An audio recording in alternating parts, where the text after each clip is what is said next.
Hey everyone, welcome back to another weekly market outlook. This is for the last week of April, 24th to the 28th of April 2023. Let's get started with a quick recap of a pretty quiet week last week. So we don't really have much going on. We have the UK CPI numbers. Now this is as per outlook last week. We did mention that the forecast was at 9.8%. This was the same forecast as the previous month. It's still hard for the inflation to get back down below 10%. It came in at 10.1%, slight drop from 10.4%, but nothing lower than 10%. You know, even if it does drop down lower than 10%, the Bank of England still has a lot of work to do here. Inflation is still pretty high in the UK, and you know, really not following the guidelines by the Bank of the potential for an interest rate hike pause. I don't think that's going to happen anytime soon. Inflation is still pretty high, still at 10.1%. Quarterly CPI from the New Zealand, we got a drop from 1.4 to 1.2%. This is lower than what the market was forecasting at 1.5%, but again, it looks like the RBNZ is ahead of the curve with that 50 basis points hike this month. So this one here is still under control. Weekly unemployment claims jumped up a little bit higher, 240,000 to 245,000. But what's really interesting last week was really more on the manufacturing numbers coming up from the US. Eurozone, the UK, manufacturing numbers are still pretty low, still dropping down really low there. We got French manufacturing 47.3 to 45.5. Germany, we got 44.7 to 44. Eurozone 47.3 to 45.5. The UK 47.9 to 46.6. But the flash manufacturing PMI from the US, this is actually very interesting. We did mention a little bit of a concern here with the flash manufacturing PMI, comparing it to the ISM manufacturing PMI. The ISM manufacturing PMI was still about 47. Now with the flash manufacturing PMI, the forecast was a drop from 49.2 to 49. We got 50.4 instead. Now this is basically the first time the PMI is now back above 50. Services, it's pretty fine for services. It is still above 50. Again, this is what's really interesting coming up from the US. We got the flash manufacturing PMI moving back up above 50 on the index. So that's pretty much it. You know, that was basically what's driving the market last week. It's short-lived, nothing really major. If you take a look at the technicals later on, market was actually pretty flat last week.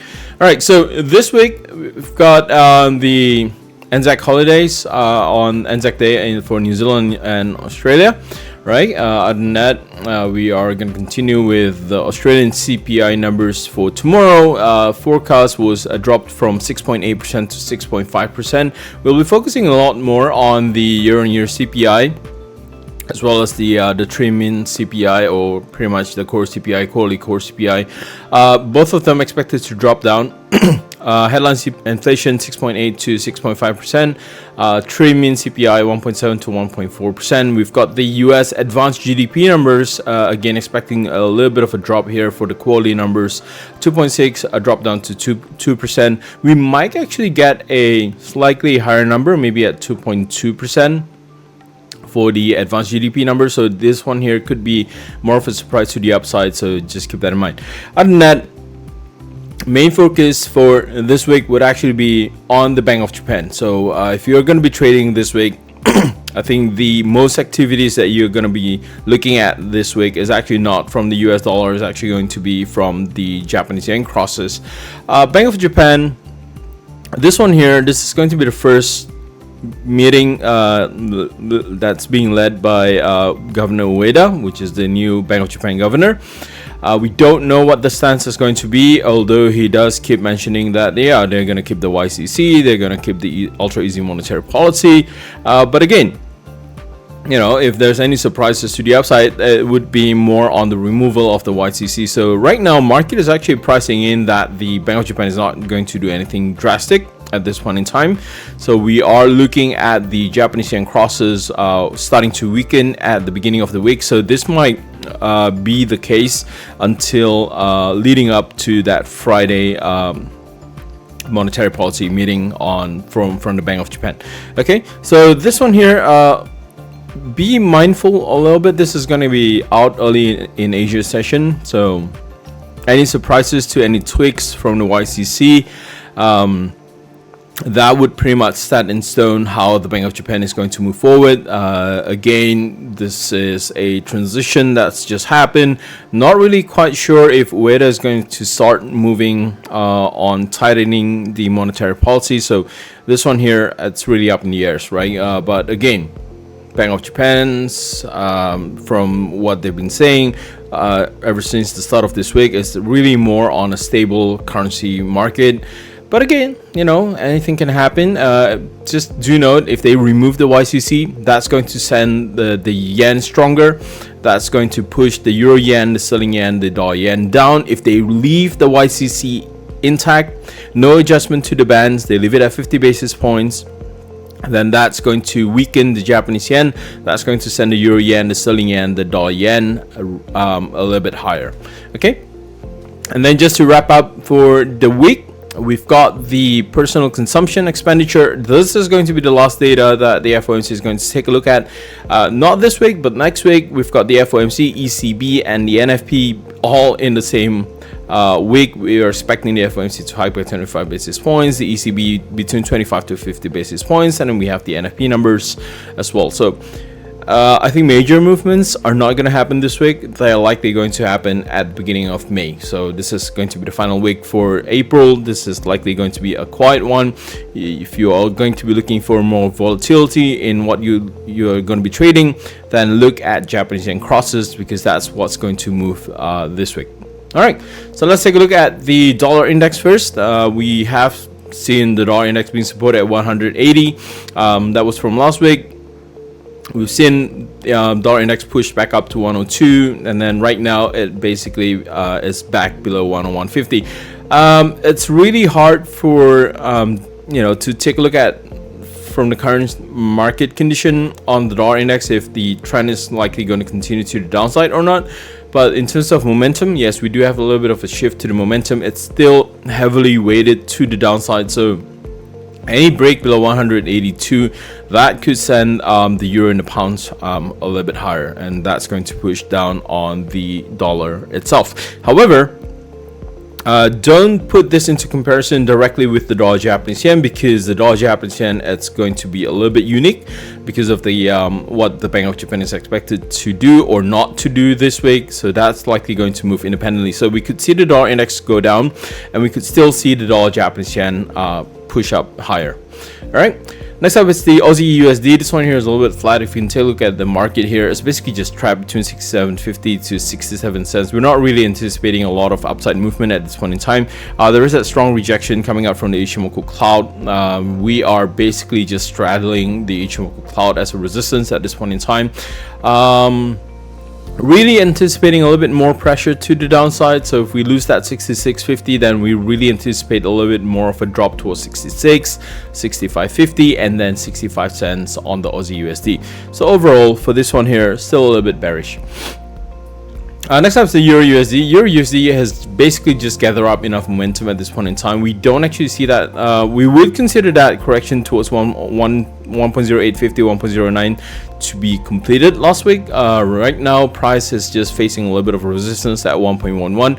But the anticipated move for this one here is a potential towards 1.12, and beyond 1.12 we could actually see a potential for this one to drive up even higher towards 1.13. so the Fibonacci extension here for the daily, basically just from the drop in February to March, that is still in play at this point in time. We're still looking at a strong euro at this point in time, especially with the ECB members coming out and saying it's a little bit too early for us to pause. We might actually still consider 25 or even 50 basis points next week.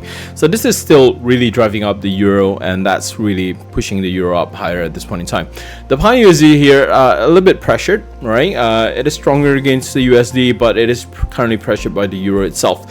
In terms of key levels, it is still capped by 1.25. So if you take a look at this one here and you draw a horizontal line at 1.25, you can actually see a little bit of a resistance building up at 1.25, and any break above 1.25 could actually send the pound USD a lot higher, right? Beyond 1.25, obviously we've got 1.26, and then all the way up to 1.29. And momentum wise, very similar to the euro USD here, we're still above the Ichimoku cloud. We don't have that correction towards 1.23, really anticipating that pullback towards 1.23, but considering the current move in the market, if it does break above 1.25, then we're not really anticipating that correction towards 1.23.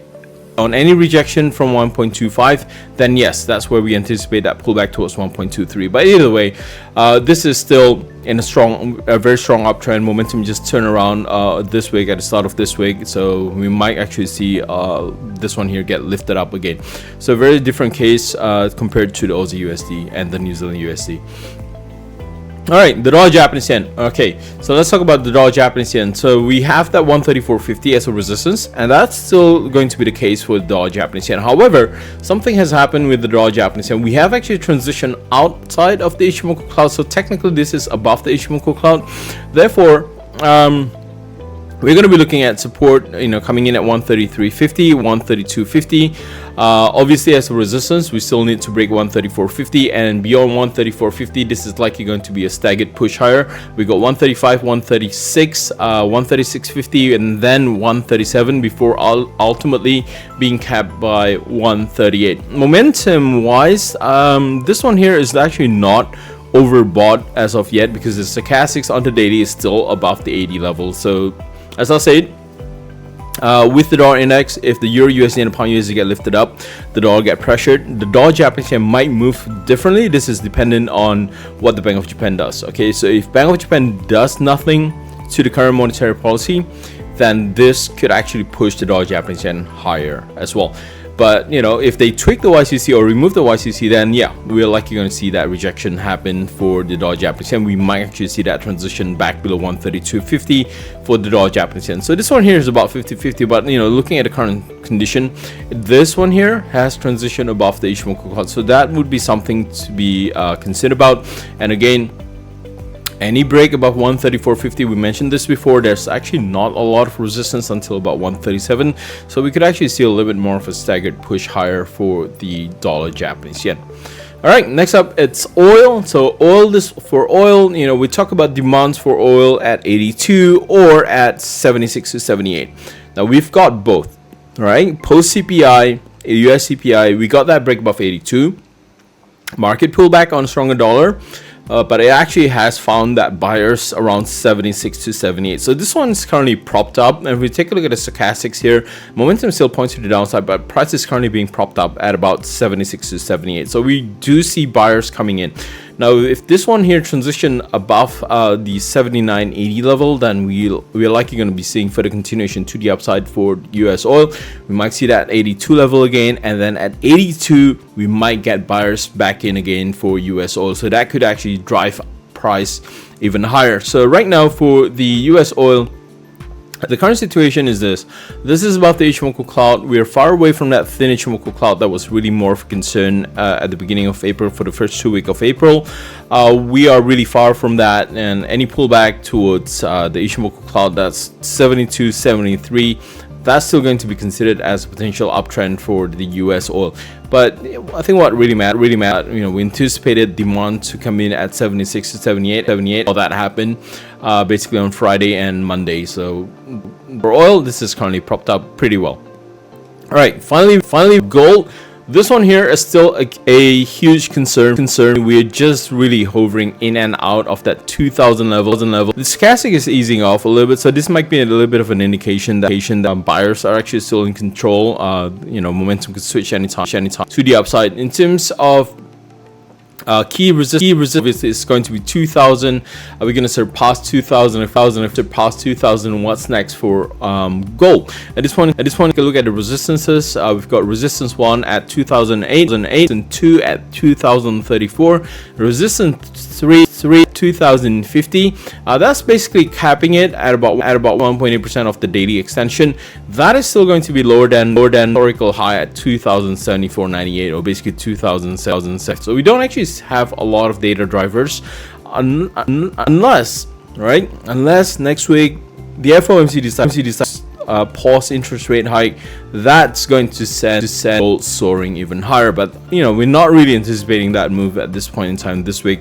Right now, the focus for this week really it's more about that 2,000 level. Are we going to maintain a position above 2,000? But I think we'll price hovering in and out of that 2,000 level. All right, so with that, good luck with your trades, and I will see you next week.